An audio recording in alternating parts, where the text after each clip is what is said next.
இந்த வீடியோவில் 6th Tamil new புக்கில் இருந்து 25 கேள்விகள் கொடுத்துருக்கேன். டிஎன்பிஎஸ்சி குரூப் 4 குரூப் 2க்கெலாம் படிக்க ஆரம்பிச்சிருப்பீங்க. 6th தமிழ் படிச்சிருந்தீங்கன்னா இதில் எத்தனை கேள்விக்கு உங்களால் பதில் சொல்ல முடியுதுன்னு பாருங்கள். முதல் கேள்வி, வாழ்க்கை என்பது நீ சாகும் வரை அல்ல, மற்றவர் மனதில் வாழும் வரை என்று கூறியவர் அன்னை தெரசா. Option B. அடுத்த கேள்வி, கொங்கு என்பதன் பொருள்? ஆன்சர் ஆப்ஷன் பி, மகரந்தம். மூணாவது கேள்வி, தேசம் உடுத்திய நூலாடை என்று தாராபாரதி குறிப்பிடும் நூல் எது? ஆன்சர் ஆப்ஷன் ஏ, திருக்குறள். நாலாவது கேள்வி, கொள்வதும் மிகைக்கொள்ளாது கொடுப்பதும் குறைப்படாது என்று கூறும் நூல் எது? ஆன்சர் ஆப்ஷன் ஏ, பட்டினப்பாலை. அடுத்த கேள்வி, சென்னை அண்ணா நூற்றாண்டு நூலகம் ஆசிய கண்டத்திலேயே டேஷ் ஆவது பெரிய நூலகம்? இரண்டாவது பெரிய நூலகம். நாட்டுப்புற இயல் ஆய்வு எனும் நூலை தொகுத்தவர் யார்? நாட்டுப்புற இயல் ஆய்வு எனும் நூலை தொகுத்தவர் யார்? ஆன்சர் ஆப்ஷன் சி, சு. சக்திவேல். ஏழாவது கேள்வி, தனி ஒருவனுக்கு உணவு இல்லையெனில் இச்செகத்தினை அழித்திடுவோம் என்றவர் யார்? தனி ஒருவனுக்கு உணவு இல்லையெனில் இச்செகத்தினை அழித்திடுவோம் என்றவர் பாரதியார். எட்டாவது கேள்வி, ஆன்லைன் ஷாப்பிங் என்ற ஆங்கில சொல்லுக்கான தமிழ் சொல் என்ன? ஆன்லைன் ஷாப்பிங் என்ற ஆங்கில சொல்லுக்கான தமிழ் சொல் என்ன?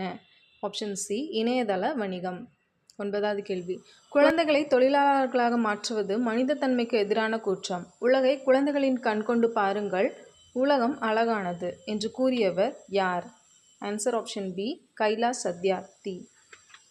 அகர வரிசையில் அறிவுரைகளை சொல்லும் இலக்கியம் எது? அகர வரிசையில் அறிவுரைகளை சொல்லும் இலக்கியம். Answer option A, Aathichudi. 11வது கேள்வி, ஏட்டில் படித்ததோடு இருந்து விடாதே, நீ ஏன் படித்தோம் என்பதையும் மறந்து விடாதே என்று பாடியவர் யார்? Answer option B, Pattukkottai Kalyana Sundaram. அடுத்த கேள்வி, செந்தமிழ் பிரித்து எழுதுக. செந்தமிழ் செம்மை கூட்டல் தமிழ். மாமலை போற்றுதும் மாமலை போற்றுதும் என்ற அடிகள் இடம்பெற்ற நூல் எது? Answer option D, Silappathikaram. அடுத்த கேள்வி, சங்க காலத்தில் வணிக சாத்து என்று அழைக்கப்படுபவர்கள் யார்? வணிக சாத்து என்று அழைக்கப்பட்டவர்கள் ஆப்ஷன் ஏ, வணிக குழுவினர். 15வது கேள்வி, காமராசர் மணிமண்டபம் அமைக்கப்பட்ட ஆண்டு எது? காமராசர் மணிமண்டபம் அமைக்கப்பட்ட ஆண்டு எது? Answer option C, 2000. Sir C V Raman விளைவை கண்டுபிடிக்க காரணமாக இருந்தது எது? ஆன்சர் ஆப்ஷன் சி, கடல் நீரின் நீல நிறம். 17வது கேள்வி, சென்னை அண்ணா நூற்றாண்டு நூலகத்தின் 2வது தளத்தில் உள்ள நூல்கள் எவை? 2வது தளத்தில் உள்ள நூல்கள் எவை? ஆப்ஷன் பி, தமிழ் நூல்கள். வேளாண்மை எனும் சொல் இடம்பெற்ற நூல் எது? வேளாண்மை எனும் சொல் இடம்பெற்ற நூல் எது?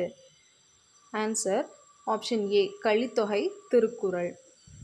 அடுத்து, புகழ் எனும் சொல் இடம்பெற்ற நூல் எது? புகழ் எனும் சொல் இடம்பெற்ற நூல். Answer option A, Tolkappiyam. 20வது கேள்வி, உலக உயிர்களை ஓரறிவு முதல் ஆறறிவு வரை வகைப்படுத்தியுள்ள நூல் எது?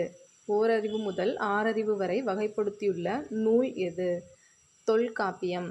21வது கேள்வி, கீழ்கண்டவற்றுள் எது அண்மை சுட்டு எழுத்து? அண்மை சுட்டு எழுத்து எது? ஆப்ஷன் பி, இ. முதலெழுத்துக்களின் எண்ணிக்கை எத்தனை? முதலெழுத்துக்களின் எண்ணிக்கை 30. பறவைகள் இடம்பெயர்தலை டேஷ் என்பர்?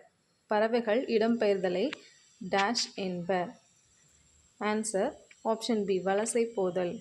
அடுத்து, திரவ பொருட்களை எவ்வளவு அழுத்தினாலும் அவற்றின் அளவை சுருக்க முடியாது என்ற கருத்தை சொன்ன சங்கப்புலவர் யார்? Answer option C, Avvaiyar. 25வது கேள்வி, உலகிலேயே முதலில் ரோபோவுக்கு குடியுரிமை வழங்கிய நாடு எது? முதலில் ரோபோவுக்கு குடியுரிமை வழங்கிய நாடு எது? ஆன்சர் ஆப்ஷன் ஏ, சவுதி அரேபியா. இதில் எவ்வளோ கொஷினுக்கும் உங்களுக்கு ஆன்சர் தெரிஞ்சதுன்னு கமெண்ட்டில் சொல்லுங்கள். இன்னும் அடுத்தடுத்த வீடியோவில் நிறைய கொஷின்ஸ் பார்க்கலாம்.